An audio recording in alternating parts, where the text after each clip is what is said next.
Podcast Ruang Tengah, obrolan seputar keadilan lingkungan bersama Indonesian Center for Environmental Law.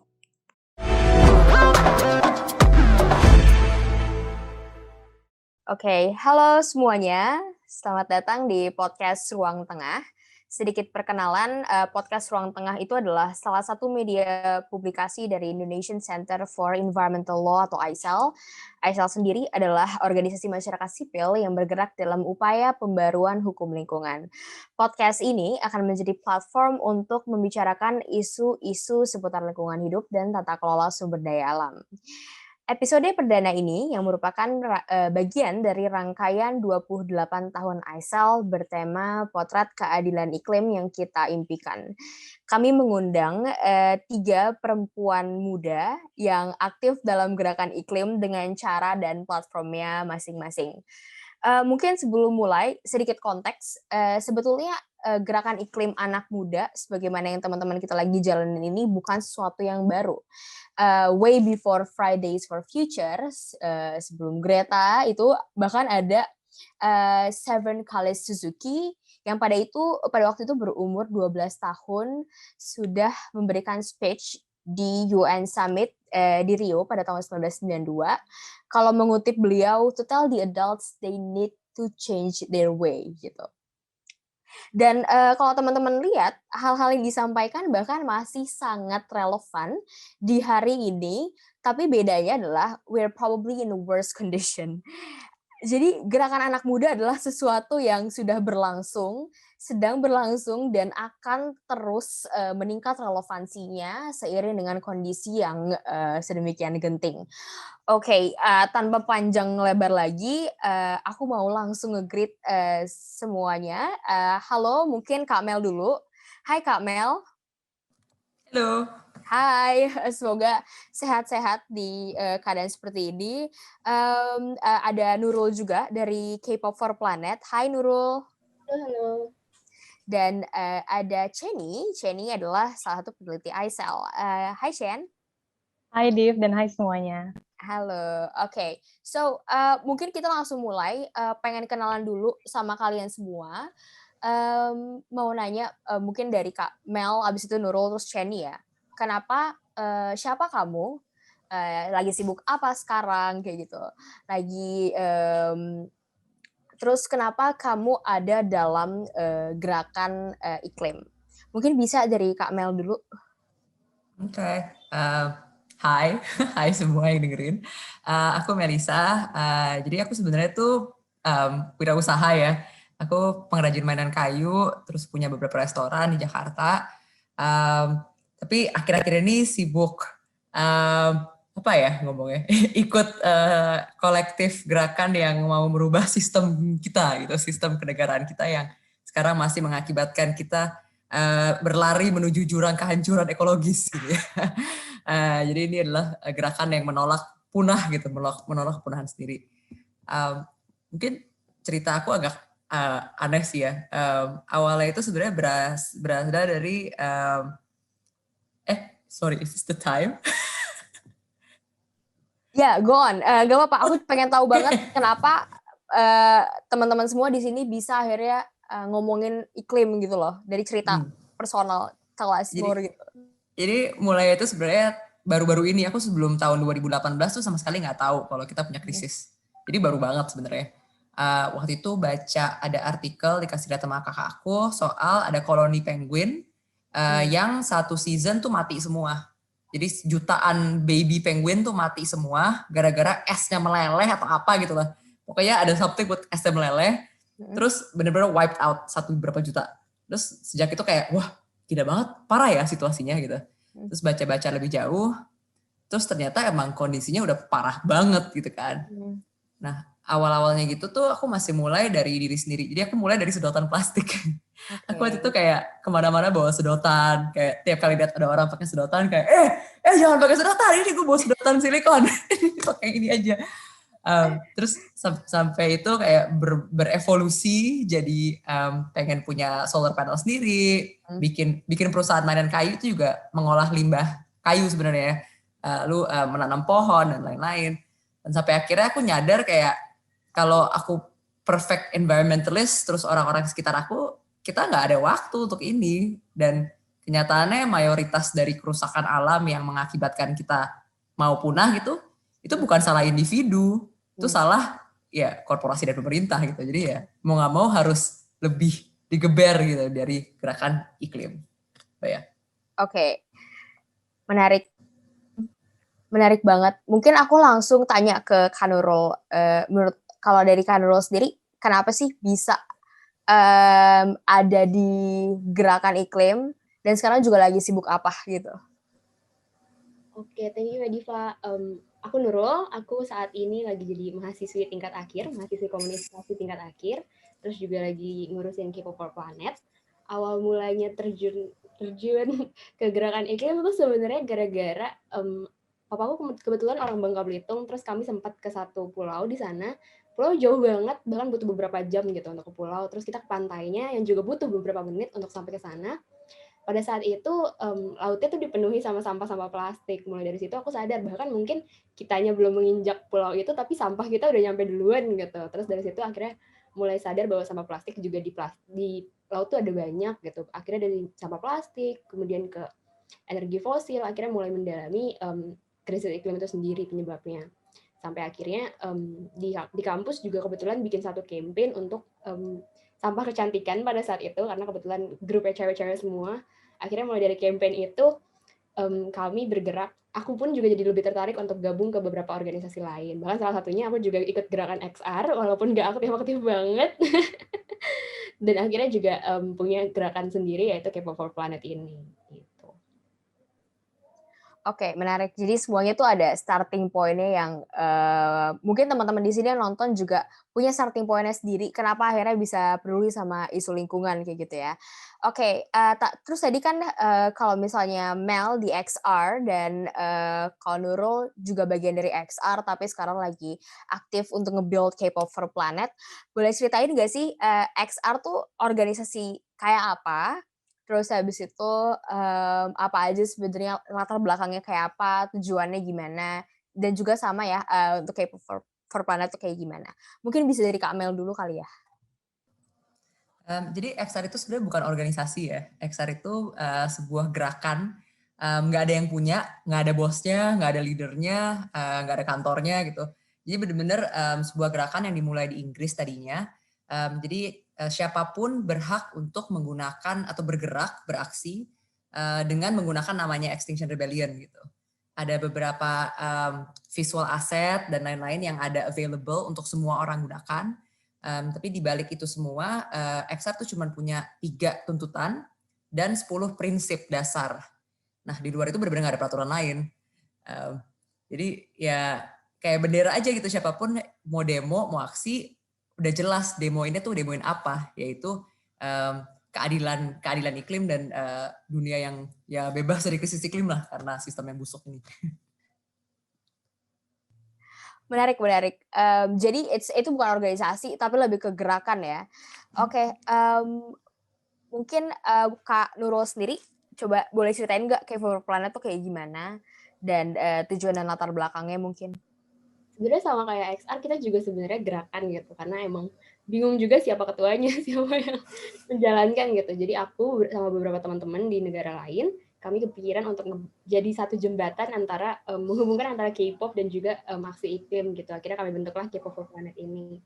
Jadi aku sama teman-teman dari beberapa negara kayak Korea Selatan, Philippines, Thailand, dan juga Los Angeles, kami akhirnya berpikiran untuk bikin K-pop for Planet sebagai satu gerakan baru di mana teman-teman K-popers bisa ikut andil dan juga bisa ikut ambil bagian dalam menghadapi krisis iklim ini dan juga bisa bikin aksi iklim sama-sama gitu. Oke, jadi sebenarnya ini apa ya, benar-benar lintas border juga. Kalau tadi XR juga cerita kalau misalnya originnya dari negara mana, ini juga K-pop for Planet bahkan ada dari negara-negara lain dan multi fandom juga nggak sih? Iya, aku juga sekarang multi fandom karena banyak teman-teman dari fandom lain. Oh, seru banget, seru. Oke. Terus aku lanjut ya ke pertanyaanku selanjutnya. Jadi sebenarnya kan tadi udah dijelasin tuh soal XR dan soal K-pop for Planet. Tapi kayak satu hal yang in common dari dua gerakan itu adalah gimana mostly tuh yang yang berada di dalam situ adalah anak muda kayak gitu. Sebenarnya satu pertanyaan yang mungkin menggelitik ke banyak orang ya. Kenapa emangnya anak muda jadi diharapkan jadi motor dalam gerakan iklim seperti itu? Emang ada apa sih dengan anak muda? Emang ngerti apa sih ya? Itu beberapa orang kan yang nanya, bukan aku ya, tapi beberapa orang mungkin yang nanya gitu. Boleh dijelasin nggak? Mungkin aku mau coba dari Nurul dulu kali ya. Sebenarnya kalau K-popers itu kan kebanyakan mungkin masih anak-anak muda dan juga remaja gitu. Terus kenapa sih akhirnya kita yang bergerak? Mungkin karena orang dewasanya nggak ada yang gerak, nggak bercanda ya. Tapi sebenarnya kenapa kita yang gerak? Sebenarnya karena emang karena kita anak muda ini akhirnya yang diperjuangkan dan dipertaruhkan kan sebenarnya masa depan kita gitu. Jadi kalau misalnya bukan kita yang gerak, kita bersandar ke siapa gitu. Jadi akhirnya kita membangun kekuatan dari anak-anak muda, di mana K-popers sendiri juga emang terbentuknya banyakan itu mostly mereka adalah anak-anak muda dan juga dewasa awal lah kayak gitu. Jadi kayak karena yang at stake adalah masa depan kita. Jadi kalau bukan kita siapa lagi gitu ya Kak. Mungkin Kak Mel ada tempat bersandar. Oh iya. Gimana buat Mel sendiri ngejelasinnya? Aku setuju sih, maksudnya mungkin memang anak muda atau orang muda gitu ya. Aku juga masih muda. Orang muda yang akan paling dirugikan gitu, karena belum punya anak pun tiba-tiba kayak oke, gimana gue aku bakal punya bayi terus harus ngungsi kemana, kabur-kabur bawa bayi itu susah banget gitu kan. Tapi mungkin kalau di EXO ada satu prinsip kita sebenarnya menerima semua orang gitu, dan memang nggak dibatasi, dan memang nggak harus dibatasi juga, sama kayak K-popers juga kan siapapun boleh suka K-pop gitu kan. Jadi mungkin kebetulan aja anak muda atau orang muda lebih banyak waktu juga, mungkin kayak belum ada tanggung jawab yang menyeret mereka, menyita waktu mereka lebih banyak gitu, punya anak, mikirin mortgage dan lain-lain. Jadi lebih, dan sering ya kita dengar kayak anak muda lebih idealis gitu. Meski ya kita harapkan semua orang tolong lebih idealis dong ya, jangan terlalu korup gitu. Tapi ya intinya ya semuanya sebenarnya harus gerak, cuman mungkin sejauh ini motor penggerak awalnya lebih anak muda. Oke, interesting. Mungkin tapi sebenarnya ya soal konsep bahwa anak muda nanti ke depannya future-nya at stake kayak gitu dan sebagainya itu sebenarnya direkognisi juga sih dalam hukum lingkungan. Jadi ada konsep namanya keadilan antar generasi. Mungkin itu udah sering banget dibahas di platform masing-masing. Cuma mau nanya dulu ke Chenny, gimana sih keterkaitan antara tadi konsep keadilan antar generasi dengan mungkin climate justice yang jadi tema acara kita hari ini? Oke, iya, mungkin nambahin sebelum masuk ke konteks keadilan antar generasi gitu ya, mungkin nambahin dikit gitu. Sebenarnya kan kenapa kemudian anak muda gitu kan, pragmatisnya kan ya karena kita yang anak muda masih punya banyak energi gitu ya, masih juga banyak masih lebih gesit gitu ya dibandingkan orang tua gitu.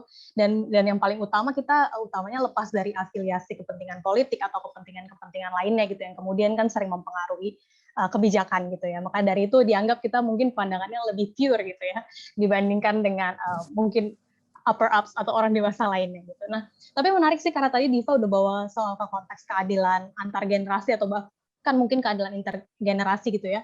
Karena ternyata di dalam salah satu asas gitu ya dalam penyelenggaraan negara itu kan ada konsep yang dikenal dengan sustainable development gitu ya. Dan di dalam itu kita mengenal adanya salah satu prinsip yakni keadilan antar generasi yang artinya sebenarnya secara dasar gitu ya, bahwa generasi yang saat ini itu punya tanggung jawab yang besar gitu untuk menjamin kehidupan dari generasi-generasi selanjutnya. Bahwa sumber daya yang ada saat ini dinikmati oleh masyarakat kita itu juga harus bisa dinikmati dengan tingkat level enjoyment yang sama oleh masyarakat masa depan gitu. Sebenarnya kan menarik karena ini lahir dari sebenarnya fenomena antroposentris gitu ya, yang sebenarnya bertolak dari keserakahan manusia gitu dalam mengutilisasi sumber daya maupun makhluk non manusia untuk dapat diperlakukan semaksimal mungkin gitu untuk kebutuhan manusia. Nah, maka dari itu kan kemudian muncul prinsip antar generasi ini gitu. Bagaimana kemudian prinsip ini bekerja itu kan sebenarnya karena isu lingkungan ini nggak lepas dari dimensi-dimensi lainnya ya. Jadi bagaimana kemudian pemerintah atau kita gitu bisa push untuk bisa ekonomi, kita bisa melakukan transisi ekonomi gitu ya dari sistem ekonomi saat ini yang masih sangat bergantung dengan ekstraktif dan sebagainya untuk bisa more sustainable gitu dan eco-friendly. Terus kemudian bagaimana kebijakan-kebijakan sosial itu juga terpengaruh dan bagaimana pemerintah mengatur budgeting gitu kan, itu juga semuanya dalam konsep sustainable development dalam kerangka gimana kita menjamin masa depan tidak akan lebih buruk atau bahkan setidaknya bisa steady gitu di kondisi yang sama gitu. Jadi ya mungkin menjadi kebutuhan gitu ya untuk saat ini pemerintah dan kita semua untuk bisa aware dan juga membuat bumi ini lebih livable dan bumi masa depan tidak semakin parah dan justru semakin baik gitu. Karena menurut beberapa literatur gitu, kalau misalnya pemerintah atau kita abai, secara nggak langsung pemerintah maupun kita itu udah melakukan kejahatan struktural atau structural violence. Nah itu sih yang menarik untuk kita klik gitu ya, bagaimana peran anak muda ke depan. Oke, jadi ini bukan konsep yang baru ya, bahkan di asas penyelenggaraan negara juga ada di undang-undang sebenarnya soal konsep tersebut gitu.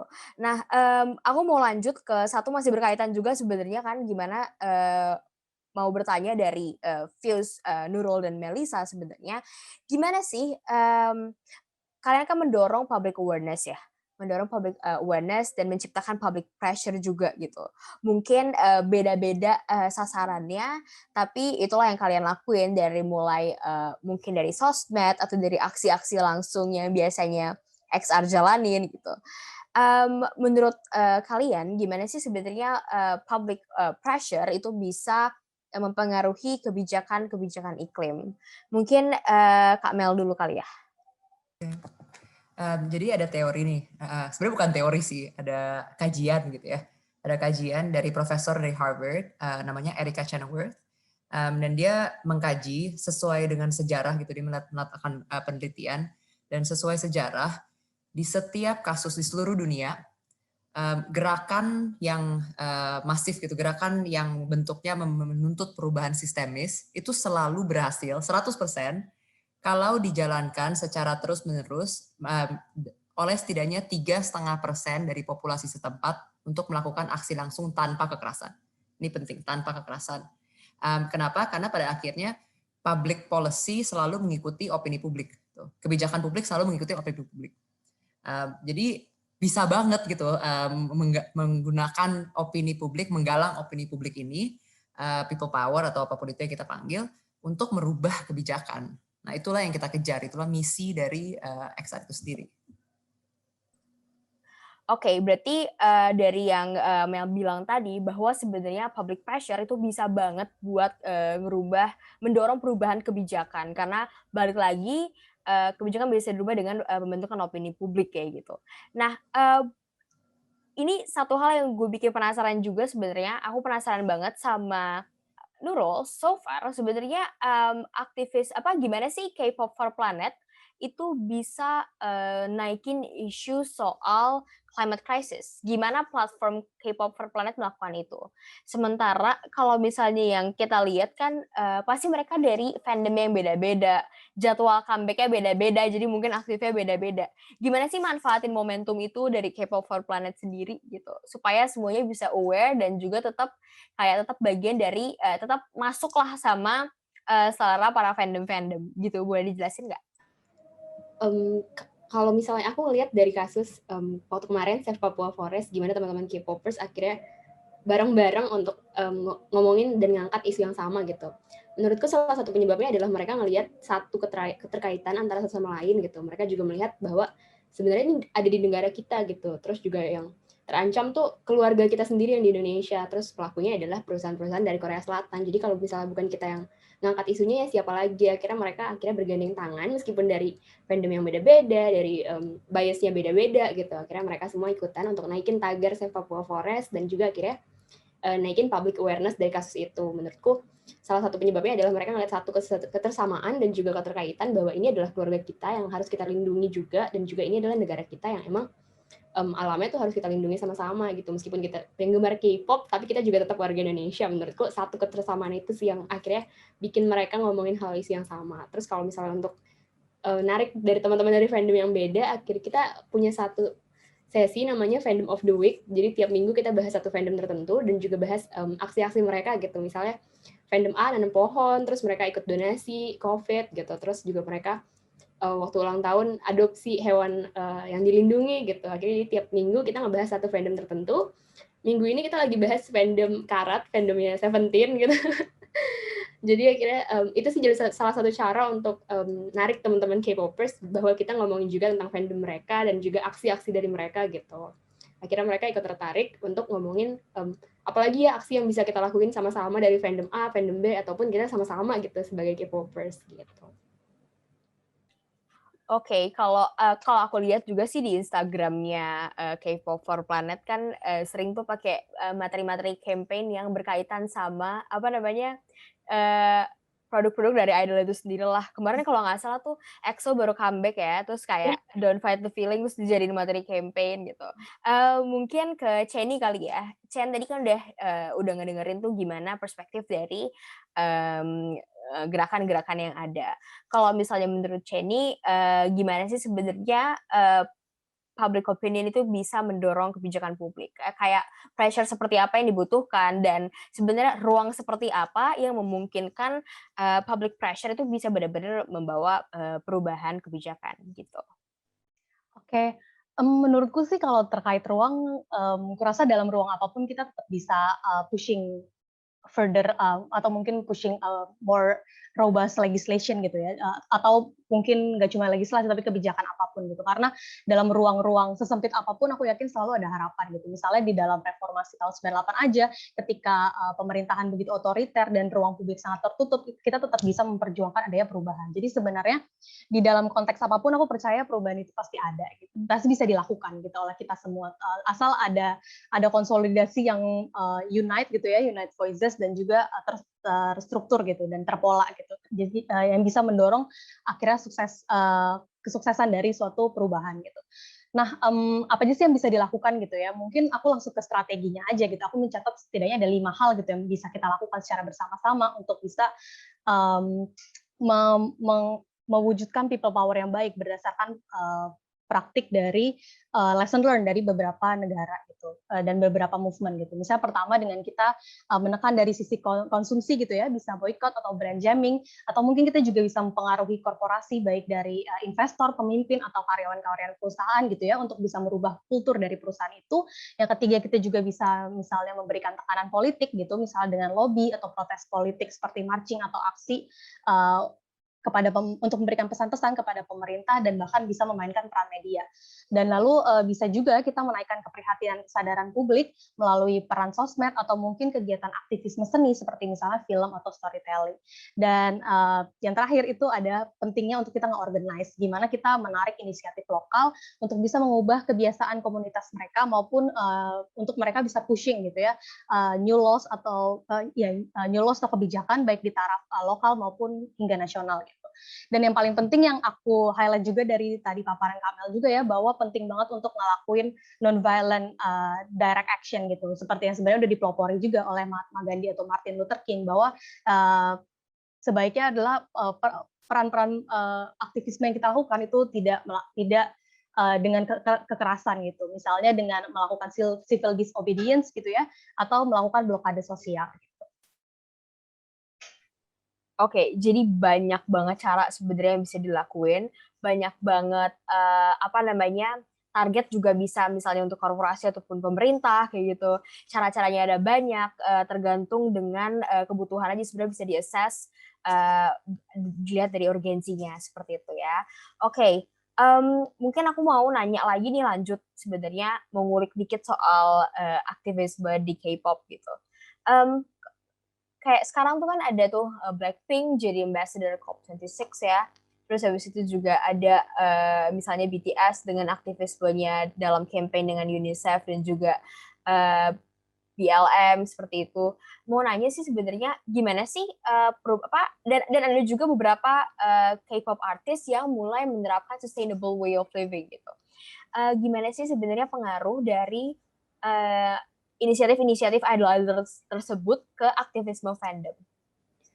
sebenarnya nggak cuma dari K-pop, tapi misalnya kita suka sama musik punk, terus akhirnya ngelihat idol kalau punk mungkin ini kali ya bandnya gitu, ngeliat bandnya gimana, terus akhirnya terinfluence untuk ngelakuin hal sama. Tapi kalau misalnya di K-pop, seringkali fans itu ngelihat gimana gerakan idol akhirnya menginfluence gerakan fans. Jadi mereka ngelihat look up ke idolnya banget. Jadi di Korea sendiri emang idol sering kali dipakai untuk ambassador oleh pemerintahan untuk mempromosikan hal-hal terkait dengan lingkungan. Kayak Red Velvet juga kemarin diajak untuk mempromosikan tentang pentingnya udara bersih gitu di Korea Selatan gitu.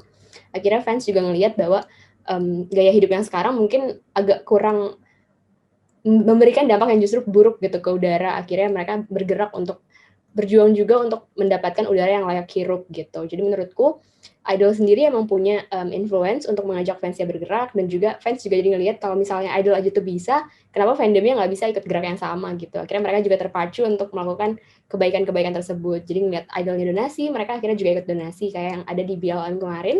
Mulai dari BTS, akhirnya ARMY juga ikutan donasi, akhirnya terkumpul jutaan dolar untuk kampanye tersebut gitu.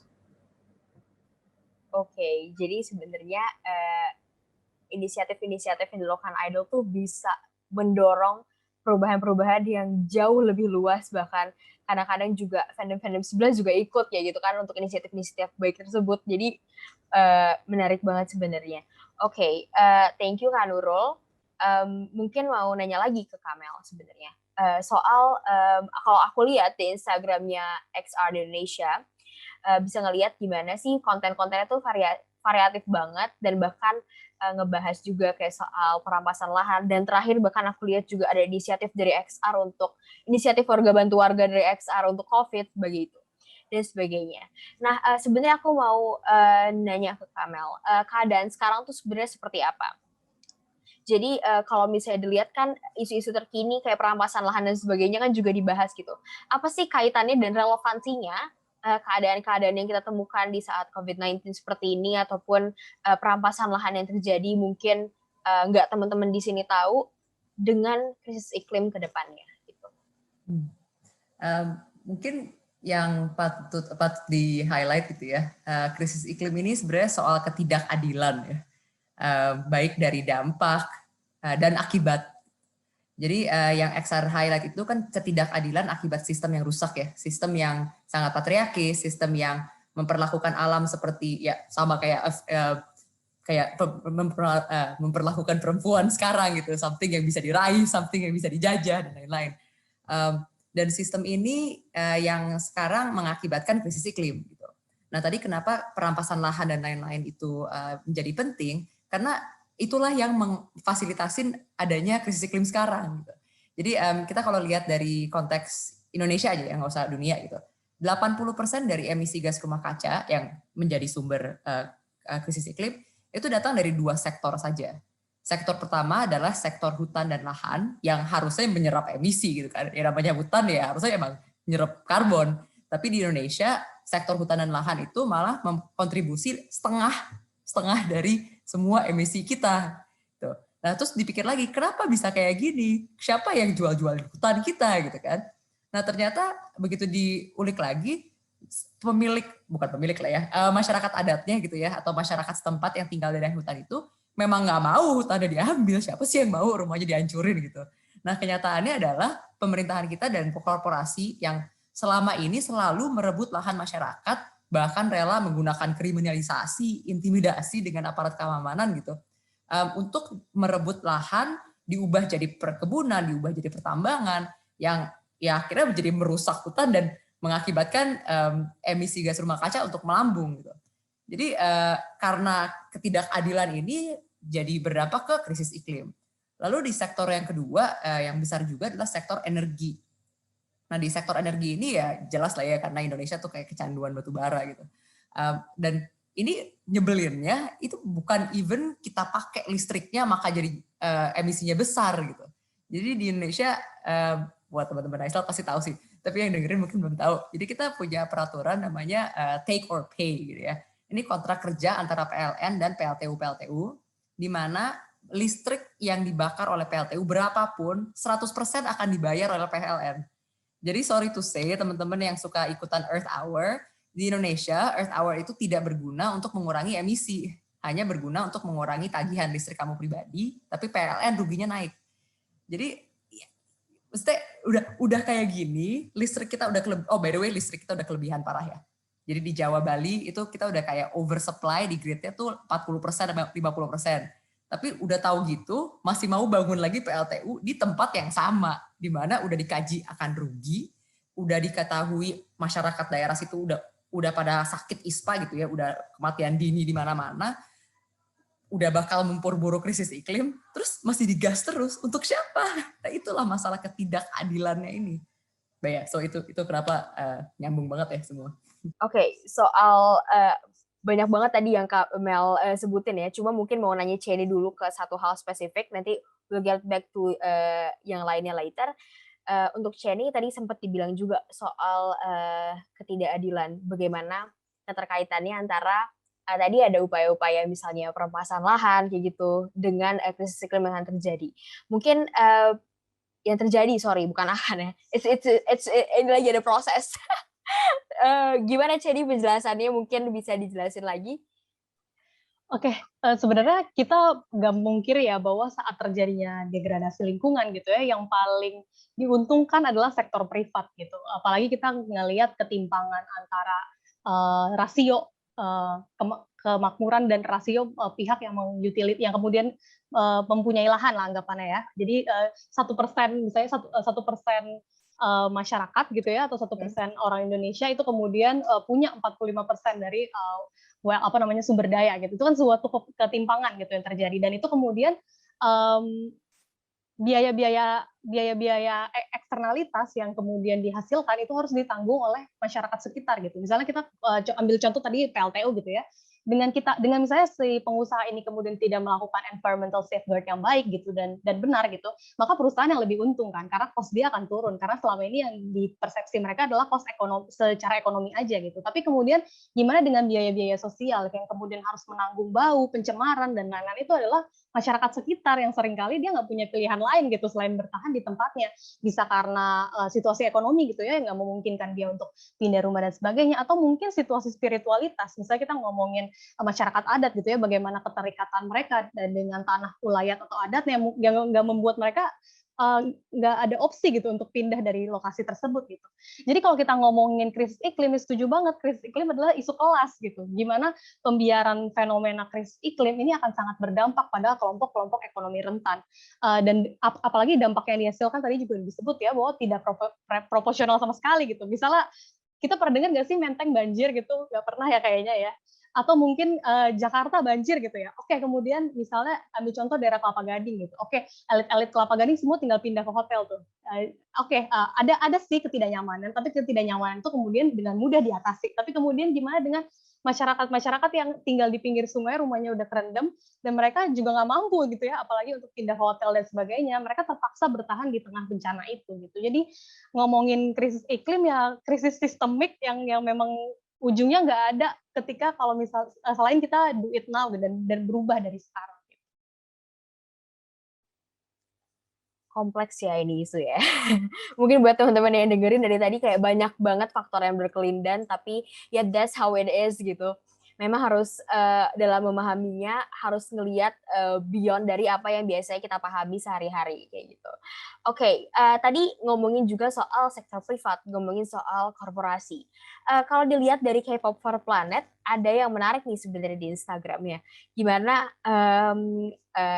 kawan-kawan di K-pop for Planet itu lagi nyoba kayak project-project yang mendorong misalnya e-commerce untuk 100% renewable, dan juga ada research baru buat K-popers dari seluruh dunia ya itu ya, untuk mendorong adanya perubahan industri. Boleh diceritain nggak sih Kak inisiatifnya tuh kayak apa dan kedepannya pengennya seperti apa?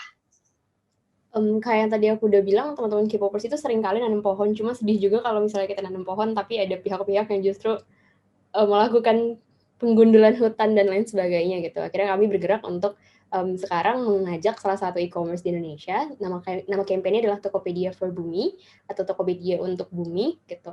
Kami mengajak Tokopedia yang sekarang semakin dekat, juga semakin familiar dengan teman-teman K-popers karena pemilihan brand ambasadornya yang luar biasa gitu. Mereka milih beberapa idol yang namanya sekarang lagi besar banget gitu di Indonesia sendiri. Akhirnya kami mengajak Tokopedia sebagai salah satu e-commerce untuk menggunakan energi terbarukan per 2030 nanti, karena kami melihat ada potensi bahwa Tokopedia punya kekuatan untuk beralih gitu dari energi fosil menuju energi terbarukan.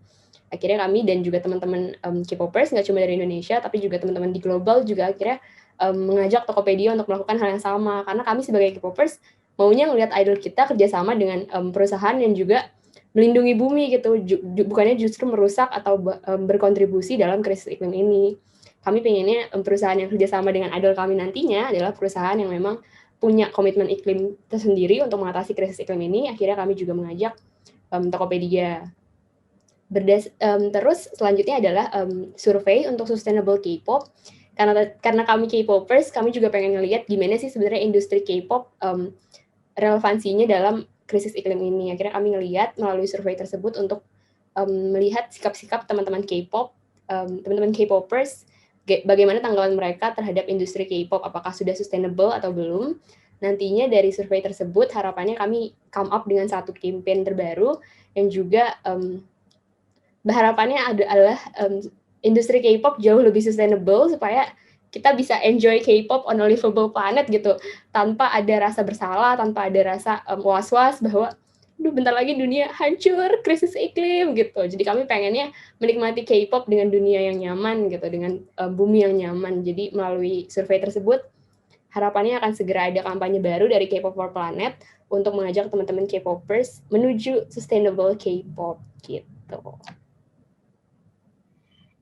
Keren banget inisiatifnya. Bener banget sih, emang harus menikmati K-pop enaknya di livable planet. Kalau misalnya kenapa-napa kita nggak bisa nonton konser, nggak bisa ketemu opa, ya kayak sekarang aja sebenarnya. Kayak sekarang aja sebenarnya kita nggak bisa nonton konser semuanya. Oke, ini sebenarnya pertanyaan mau ini aja sih, mau follow up questions ya ke Mel. Tadi udah disebut keywords soal systemic, soal bagaimana ini adalah problem yang sistematis, jadi ya solusinya harus sistematis pula seperti itu. Boleh dijelasin sedikit lagi nggak sih soal tuntutan XR, itu kan sebenarnya buat lebih mengarah pada pemerintah gitu. Boleh dijelasin lagi nggak Kak, kenapa akhirnya nyasarnya pemerintah instead of teman-teman sekitar aja, dan kenapa akhirnya solusinya harus sistemik, dan solusi seperti apa yang diinginkan oleh XR? Ya, mungkin tadi Nurul juga bilang ya kayak kita pengen hidup di dunia yang nggak merasa guilty gitu, ngerasa feel guilty. Nah, perlu diingat sebenarnya tidak ada satupun individu yang bisa disalahkan oleh krisis iklim. Kita lahir besar, udah dunianya tuh kayak gini. Plastik tuh dianggap bersih gitu. Lalu kayak mau ke tempat jauh mau nggak mau harus naik pesawat, nggak ada cara lain gitu kan. Bukan salah kita udah kayak gini. Nah itu kenapa penting banget sebenarnya semua solusi atau apapun itu dilakukan secara sistemis agar peraturannya itu yang diubah gitu. Maksudnya plastik nggak akan ada kalau industrinya nggak buat terus-terusan. Nah, kalau misalnya misalnya kalau dikasih peraturan lah gitu. Ini juga actually ada menarik. Jadi mungkin teman-teman nggak tahu, 71% dari semua emisi gas rumah kaca di dunia itu hanya dikeluarkan oleh 100 perusahaan aja. Jadi kayak oke, kita bisa mengkampanyekan ke 71% populasi dunia gitu ya. Kayak kalian harus tinggal di gua gitu.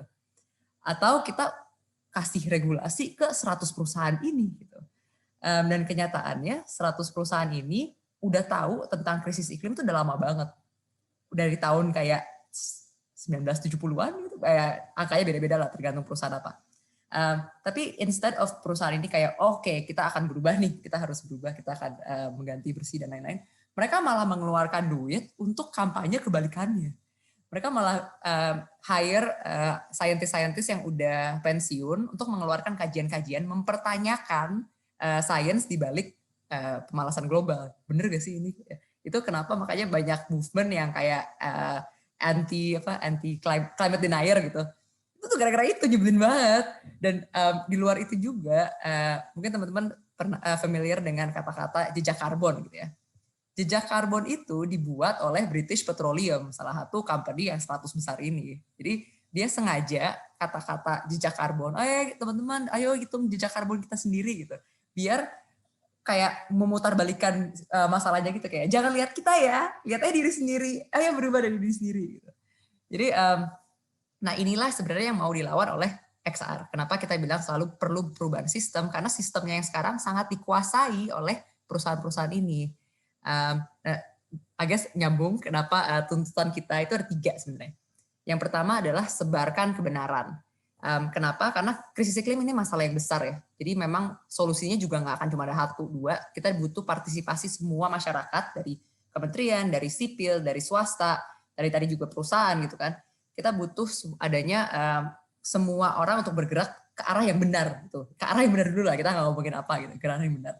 Nah itu butuh adanya suatu pendeklarasian darurat iklim dari tingkat tertinggi negara dengan penyebarluasan kebenaran soal apa itu krisis iklim, apa siapa yang salah, apa penyebabnya, apa dampaknya, gimana orang bisa bantu, gimana perusahaan bisa bantu, rincian dan lain-lain. Nah yang kedua adalah kita butuh pemerintah untuk beraksi sekarang gitu. Mungkin teman-teman udah enak juga ya dengar kayak net zero 2070, kayak kita udah tenggelam dulu, udah punah dulu, baru kita mulai bergerak arah yang benar gitu. Makanya di XR kita mintanya tuh net zero 2025. Dan ini mungkin banget gitu, kita negara yang banyak banget hutan gitu ya. Kalau hutannya dibiarkan untuk berfungsi sebagai hutan aja itu udah mengurangi emisi setidaknya 50%. Dan makanya kita minta 2025 biar pemerintah sekarang itu tidak bisa melemparkan tanggung jawabnya ke yang tahun-tahun depan. Karena yang sekarang dilakukan adalah itu gitu. Orang yang bilang net zero 2070 nggak akan hidup tahun 2070. Nah itu kenapa yang kedua. Nah jadi kita butuh mereka mendeklarasikan suatu rencana yang mengikat secara hukum, yang ada dengan rencana tahunan gitu, tiap tahun mau turun berapa misalnya emisinya, atau diubah tolak ukurnya tiap tahun batu bara berkurang berapa persen gitu misalnya harapannya. Lalu yang ketiga itu melampaui politik. Jadi kita tahu sebenarnya solusi untuk krisis iklim itu semua udah ada ya, udah lengkap gitu sebenarnya. Kita udah cukup pendanaan, kita cukup sumber daya, kita cukup kepintaran. Yang butuh tuh cuman political will, niat gitu. Karena yang sekarang ya sorry tuh saya kayak nggak niat. Karena sistem yang sekarang ini sangat dikuasai oleh banyak konflik kepentingan yang bertolak belakang, yang mengakibatkan krisis iklim itu sendiri. Jadi kita nggak bisa depend on mereka untuk mengeluarkan kita dari krisis iklim. Gitu. Salah satunya sektor batubara. Jadi butuh adanya suatu balai masyarakat yang independen, yang dipilih secara adil, acak, dan representatif, gitu, untuk bisa merumuskan kebijakan yang dibutuhkan dengan guidance para ahli, dan mungkin over time yang untuk didiskusi, deliberasi, dan lain-lain. Tapi butuh ada entitas ini yang benar-benar terlepas dari konflik kepentingan untuk membuat semua kebijakan dan mengawal semua kebijakan ini sampai terjadi, soalnya kalau nggak sama aja bohong gitu kan. Dan inilah sebenarnya yang sangat dibutuhkan dan sangat kalau 3 tuntutan ini sudah terpenuhi dan bisa terpenuhi dengan people power, maka kita pasti akan keluar dari krisis iklim. Oke, tadi udah disebut soal bagaimana mendorong perubahan dari korporasi, terus abis itu juga tadi Mel sempat ngomongin soal carbon majors, bener kan ya namanya carbon majors ya. Terus juga ngomongin soal tuntutan ke pemerintah. Mau nanya sekarang ke Chenny ya. Untuk Chenny sendiri sebagai peneliti di hukum lingkungan, gimana sih sebenarnya hukum bisa menjawab gap-gap dari situ? Karena kan maksudnya kita kadang-kadang bingung ya, gimana lagi sih mau maksa pemerintah sama korporasi kampanye udah gitu. Ataupun mungkin aksi udah. Ada nggak sih cara lain yang bisa dilakuin sebenarnya untuk nge-hold dua pihak tersebut accountable atas aksi-aksinya? Seperti itu. Oke, sebenarnya mungkin banyak ya sebenarnya cara yang bisa dilakukan gitu. Ya tadi mungkin Kak Amel dengan tuntutan XR juga sebenarnya itu udah sangat ada roadmap gitu ya untuk gimana kita ngelakuin sana gitu ya. Dan tapi kalau misalnya di ranah hukum sendiri sebenarnya kita kenal adanya namanya litigasi perubahan iklim gitu, dan saat ini lagi cukup rising juga gitu ya terkait dengan isu litigasi perubahan iklim. Gak cuman mungkin di Indonesia malah belum kelihatan ya, maksudnya secara real ya, tapi secara movementnya udah banyak gitu. Tapi di luar negeri itu litigasi lagi rame nih, anak-anak muda terutama untuk kemudian memanfaatkan litigasi perubahan iklim ini. Dan litigasi perubahan iklim ini kan sebenarnya nggak cuman ke pemerintah ya, tapi juga bisa ke arah korporasi atau bahkan ke lembaga pendanaan gitu, untuk misalnya minta lembaga-lembaga pendanaan stop untuk kasih pinjaman atau hutang ke negara ke perusahaan-perusahaan yang kemudian misalnya industrinya merusak lingkungan kayak PLTU dan sebagainya gitu. Nah, jadi sebenarnya lagi banyak nih, lagi ramai. Nah, terutama kalau misalnya di dalam konteks pemerintah sendiri gitu ya, kita lihat banyak misalnya ada Urgenda case, atau misalnya kita melihat ya cukup banyak lah ya, di mana masyarakat kemudian menggugat pemerintah baik karena pemerintah lalai, abai, atau mungkin nggak responsif gitu terhadap perubahan iklim. Misalnya bisa kita lihat gitu ya di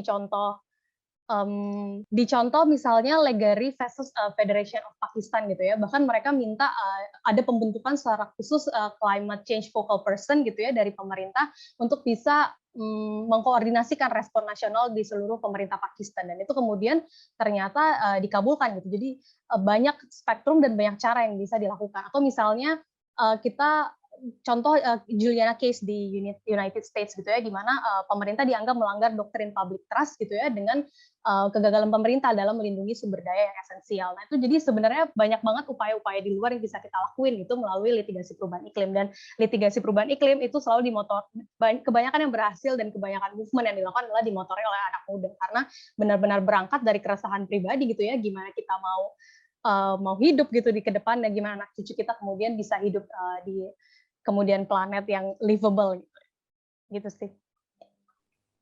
Oke, thank you Sheni. Ini seru banget diskusinya, cuma we have limited time. Semoga sebuah pendengar masih stay tune sama kita semua. Penting banget karena pembahasannya. Mungkin terakhir ya, aku mau nanya setelah kita bahas panjang lebar soal kenapa kamu ada di gerakan ini, apa harapannya dan sebagainya, pengen ngajak teman-teman semua buat ngasih tahu ke audiens imajinasi kalian semua apa sih ke depannya. Bebas mau kayak apapun itu, tapi tolong jelasin imajinasinya ke depan seperti apa dalam mungkin ya 5, 10, 15 tahun ke depan, terserah. Mungkin aku mulai dari Ceni dulu kali ya. Oke, karena tema podcast ini keadilan lingkungan gitu ya, banyak ngomongnya, jadi pasti aku akan tentunya membayangkan gimana keadilan lingkungan itu tercipta gitu ya di 5-10 tahun ke depannya gitu. Dengan artinya bahwa ada tingkat perlindungan yang sama akan dari bahaya lingkungan maupun kesehatan yang dipaparkan dari hasil perubahan iklim gitu, serta juga akses yang sama terhadap proses pengambilan keputusan untuk bisa memiliki lingkungan yang sehat maupun melangsungkan kehidupan gitu. Tapi selain dari itu gitu ya, aku pengen banget gitu ya tercipta perubahan paradigma terutama yang mempengaruhi pengambilan kebijakan, bahwa perlu ada perubahan paradigma bahwa bumi ini kemudian bukan hanya sebagai resource atau sumber yang bisa diutilisasi secara sembrono gitu ya, dan tidak diperhatikan gitu apabila tidak memberikan manfaat bagi manusia gitu. Jadi aku memikirkan bahwa sudah mulai gitu waktunya kita untuk meninggalkan cara berpikir kita yang egois gitu dan individualis, dan berakhir pada cara dan beralih pada cara berpikir yang lebih holistik atau lebih holis gitu ya, dengan betul-betul bijak dan mempertimbangkan makhluk hidup dan bahkan mungkin non makhluk hidup lainnya gitu dalam perubahan iklim. Kemudian pengambilan kebijakan gitu ya sebaiknya tidak hanya memperhatikan biaya-biaya ekonomi aja, tapi juga biaya-biaya sosial dan juga eksternalitas lainnya. Dan yang terakhir yang paling penting adalah non regresi ya. Jadi tidak ada apapun baik dalam movement kita maupun dari pemerintah dalam mewujudkan apapun, sebaiknya tidak ada upaya-upaya kekerasan. Jadi semuanya kita bisa hidup dalam damai. Oke, buat Nurul gimana membayangkan dunia seperti apa in 5, 10, 15 years ke depan? Kalau aku dan K-pop for Planet tentunya berharap teman-teman K-popers jauh lebih banyak untuk ikut andil juga dalam gerakan iklim. Tapi kalau misalnya aku pribadi, aku kayaknya udah cukup mendengar janji-janji Dan kayak Kamel nih, aku juga kayaknya akan mendukung deklarasi darurat iklim, dan nantinya harapannya, imajinasiku adalah 5-10 tahun ke depan adalah ada aksi nyata, bahwa kami juga sebenarnya udah capek dengar janji-janji gitu. Kita butuh deklarasi darurat iklim, dan juga kita butuh aksi iklim yang nyata, supaya bisa enjoy K-pop on a livable planet. Sekali lagi, aku sebagai K-popers juga ingin hidup di bumi yang layak tinggal gitu. Harapannya sih seperti itu. Imajinasi. Amin, amin. Mel? Ya, 5 tahun ke depan ya, 5 tahun 10 tahun depan. Harapannya udah pasti semua orang bisa bergerak, gitu ya. Semua orang yang lebih cepat sadar terhadap kondisi sekarang dan pentingnya kita bergerak secara kolektif untuk menuntut perubahan sistemis. Dan harapannya kita akan berhasil meraih adanya balai masyarakat atau dewan rakyat atau apapun itu yang memang berupa perubahan sistem dalam pemangku kebijakan dan pengambil keputusan. Bayangannya yang aku bisa bayangin itu karena memang sebenarnya solusinya udah ada ya, solusinya udah lengkap gitu, dan banyak sekali dari segi kedaulatan pangan, kedaulatan energi, kedaulatan air bersih, semua solusi-solusi yang sangat community based gitu ya, itu udah lengkap. Yang kita butuh hanya pendanaan, dan pendanaannya sekarang masih digunakan oleh proyek-proyek yang malah menghancurkan kehidupan kita sendiri gitu. Jadi tadi Ceni juga mention ekonomi gitu ya. Perlu diingat sebenarnya ekonomi itu pada dasarnya adalah pemenuhan kebutuhan, bukan uang. Sedangkan Indonesia, pemerintah Indonesia sekarang masih ngomong kedepanin uang. Padahal banyak sekali proyek-proyek yang malah merampas kehidupan masyarakat itu sendiri demi uang untuk segelintir. Jadi yang aku bayangin itu sebenarnya balai masyarakat ini bisa membangun suatu kayak katalog gitu ya, katalog solusi yang setiap komunitas di seluruh Indonesia boleh milih. Boleh milih mereka mau solusi apa di tempat masing-masing. Listriknya pembangkitnya kayak gimana, cara bangun kedaulatan pangannya kayak gimana. Jadi semua orang berhak untuk menentukan pembangunan seperti apa yang mereka mau dengan bantuan dana rakyat sendiri, ya pemakaran duit kita gitu kan. Yang nanti dikembangkan, dan akhirnya itu semua akan membantu krisis iklim dari segi mitigasi dan adaptasi, tapi sifatnya berkelanjutan dan akan memastikan bahwa kita punya masa depan yang cerah. Jadi sebenarnya gerakan ini tuh bukan gerakan yang mungkin gagal ya. Kayak kita pasti berhasil. Karena ada satu waktu di mana kayak istana negara bakal kelep. Terus kayak tambang batu baranya bakal banjir. Terus kekeringan massal, kelapa sawitnya nggak akan tumbuh gitu. Jadi ada satu waktu di mana mereka kayak, oke, kita mungkin harus berubah. Pertanyaannya adalah separah apa kondisinya sampai hal itu berubah. Jadi makanya penting banget untuk teman-teman yang sudah sadar melakukan upaya apapun gitu ya, menggunakan kemampuan yang teman-teman punya untuk kegerakan dan mengajak teman-teman lain untuk mengajak teman-teman lain agar kita bisa dapat 3,5% ini secepat mungkin. Ya, pasti berhasil. Pertanyaannya adalah kapan mereka akan sadar kalau ini keniscayaan. Kayak ini keniscayaan gitu loh. It's going to happen. Jangan sampai telat lagi, denial terus, tapi udah kelelep baru sadar kayak gitu kan. Makanya amin banget semuanya, ini demi masa depan kita semua, demi masa depan mungkin anak cucu kita, if we choose to have one. Oke, menarik banget diskusi kali ini. Dari mulai kayak tadi bahas motivasi, dari mulai kenapa lo harus gerak, sampai tawaran-tawaran solusi yang sangat-sangat variatif, apa aja yang bisa kita lakuin, karena ini memang situasinya genting ya teman-teman semua, and viewers dan audiens semua. Jadi terima kasih banget buat semuanya, Ceni, Mel, dan Nurul. Semoga harapan aku sih audiens yang mendengarkan podcast ini bisa langsung, bisa setidaknya lebih aware soal krisis iklim, dan mungkin bisa langsung milih nih kira-kira di kondisi seperti ini apa yang bisa gue lakuin gitu loh. Mungkin bisa kayak oke, gue mau jadi army yang juga aktivis iklim gitu. Gue pengen minta big hit buat lebih sustainable dalam nge-produce albumnya, atau mungkin oke, next time X ada kegiatan, gue mau ikut, gue mau kenal lebih lanjut gitu. Jadi ada banyak cara sebetulnya. Yang penting kita tahu harus minta ke siapa dan harus tuntut ke siapa supaya hal-hal yang kita lakuin juga strategis seperti itu. Oke, makasih banyak buat semuanya yang udah mungkin hampir sejam ya dengerin podcast ini. Thank you so much. Jangan lupa karena ini podcast perdana, akan ada podcast-podcast lainnya ke depannya. Dan kalau misalnya ada saran apa yang mau dibahas, isu-isu seputar lingkungan hidup dan pengelolaan sumber daya alam, bisa langsung di kolom komentar YouTube, ataupun bisa DM ke Instagram ataupun Twitter kami. Atau mention aja juga nggak apa-apa. Intinya anything, kita butuh input kalian semua, apa sih isu-isu apa sih yang masih membingungkan, dan butuh obrolan-obrolan seperti ini supaya bisa enjoyable juga buat teman-teman semua. Terima kasih banyak semuanya, Mel, Nurul, Chenny, thank you, dan sampai jumpa di kesempatan berikutnya. Dadah! Bye, thank you semua. Thanks.